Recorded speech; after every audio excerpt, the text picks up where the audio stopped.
5 kabanata. Dumating sila sa ibayo ng lawa, sa lupain ng mga Geraseno. Pagkababa ni Jesus sa bangka, siya'y sinalubong ng isang lalaking galing sa libingan. Ang lalaking ito'y sinasaniba ng masamang espiritu at nakatira sa mga libingan. Hindi na siya maigapos. Madalas siyang gapusin ng tanikala sa kamay at paa, ngunit nilalagot lamang niya ang mga ito. Araw-gabi nagsisisigaw siya sa libingan at sa kabuntukan, at sinusugatan din niya ng bato ang kanyang sarili. Malayo pa'y natanaw na niya si Jesus. Patakbo siyang lumapit at nagpatira pa sa harapan nito. Sumigaw siya ng malakas, Jesus! Anak ng kataas-taasang Diyos! Anong pakialam mo sa akin? Alang-alang sa Diyos, huwag mo kong pahirapan! Sinabi niya ito sapagkat iniutos ni Jesus. Masamang espiritu, lumabas ka sa taong ito. Tinanong siya ni Jesus, Ano ang pangalan mo? Pulutong, sapagkat marami kami! Tugon niya, at nakiusap siya kay Jesus na huwag silang palayasin sa pook na yon. Doon naman sa libis ng bundok ay may malaking kawan ng mga baboy na nagsisikain. Nagmakaawa kay Jesus ang masasamang espiritu. Papasukin mo na lamang kami sa mga baboy! At sila na may pinahintulutan niya. Lumabas nga sa tao ang masasamang espiritu at pumasok sa mga baboy. Ang kawan na may 2,000 ay sumibad ng takbo papunta sa lawa, nahulog sa tubig at nalunod. Nagtatakbo ang mga tagapag-alaga ng kawan ng baboy at ibinalita sa bayan at sa karatig na pook ang mga pangyayari. Pumunta ang mga tao sa kinaroroonan ni Jesus upang alamin ang tunay na nangyari. Paglapit nila kay Jesus, nakita nila ang lalaking dating sinasaniba ng mga demonyo. Nakaupo ito, nakadamit at matinuna ang isip, at sila'y natakot. Isinalaysay sa kanila ng mga nakakita ang nangyari sa dating sinasaniba ng demonyo at ang sinapit ng mga baboy. Dahil dito, nakiusap ang mga tao kay Jesus na lisanin na niya ang kanilang lupain. Nang sumasakay na si Jesus sa bangka, nakiusap ang dating sinasaniba ng mga demonyo na isama siya. Ngunit hindi pumayag si Jesus.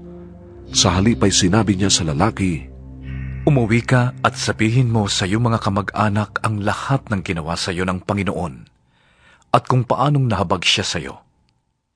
Umalis ang lalaki at ipinamalita sa buong Decapolis ang ginawa sa kanya ni Jesus. Namangha ang bawat nakarinig noon. Si Jesus ay sumakay sa bangka at bumalik sa kabilang ibayo. Nasa baybay pa lamang siya ng lawa ay dinumog na siya ng napakaraming tao. Dumating ang isang tagapamahala ng sinagoga na ang pangalan ay Jairo. Pagkakita kay Jesus, siya'y lumuhod sa paanan nito at nagmakaawa. Nag-aagaw buhay po ang anak kong dalagita. Para na ninyong awa, sumama kayo sa akin at ipatong ninyo sa kaniya ang inyong kamay upang gumaling siya at mabuhay. Sumama naman si Jesus. Sumunod sa kanya ang napakaraming tao, kaya't nasisiksik siya sa magkabilang panig. Kasama roon ang isang babaeng 12 taon nang dinudugo. Hirap na siya sa sakit na yun, at marami ng doktor ang tumingin sa kanya. Naubos na ang kanyang ari-arian sa kapapagamot, ngunit hindi pa rin siya gumagaling. Sa halip ay lalo pang lumalala ang kanyang karamdaman. Nabalitaan niya ang tungkol kay Jesus, kaya't nakipagsiksikan siya hanggang sa makalapit sa likuran ni Jesus at hinawakan ang damit nito. Sapagkat ganito ang nasa isip niya. Mahawakan ko lang ang kanyang damit, ay gagaling na ako. Bigla kang tumigil ang kanyang pagdurugo at naramdaman niyang magaling na siya. Naramdaman naman ni Jesus na may kapangyarihang lumabas sa kanya, kaya't bumaling siya agad sa mga tao at nagtanong, Sino ang humawak sa aking damit? Sumagot ang kanyang mga alagad. Nakikita po ninyong napakaraming nagsisiksika sa paligid ninyo. Bakit pa ninyo tinatanong kung sino ang humawak sa damit ninyo? Subalit patuloy na lumingon-lingon si Jesus sa paghahanap sa humawak sa kanya.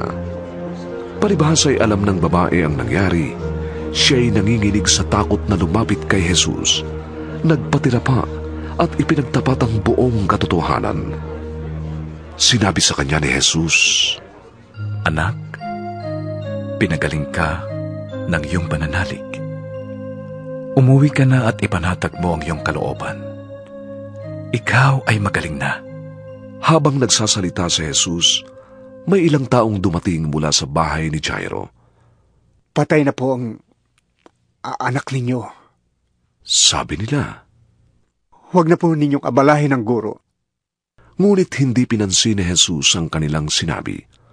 Sa halip, sinabi niya kay Jairo, Huwag kang mabahala. Manalig ka lamang.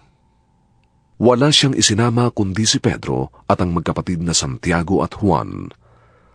Nang dumating sila sa bahay, nakita ni Jesus na nagkakagulo ang mga tao. May mga nagiiyakan at nananaghoy. Pagpasok niya ay kanyang sinabi, Bakit kayo nagkakagulo at nagiiyakan? Hindi patay ang bata? Natutulog lamang. Pinagtawanan siya ng mga tao. Pinalabas niya ang lahat maliban sa 3 alagad at sa ama at ina ng bata. Pumasok sila sa silid na kinaroroonan ng bata. Hinawakan ni Jesus ang kamay ng bata at sinabi, Talita kumi. Na ang ibig sabihin, Ineng, sinasabi ko sa iyo, bumangon ka. Noon di bumangon ang bata at lumakad. Siya'y 12 taon na at labis na namangha ang lahat. Mahigpit na ipinagbilin ni Jesus na huwag nilang sasabihin kanino man ang nangyari. Pagkatapos, iniutos niyang bigyan ng pagkain ang bata.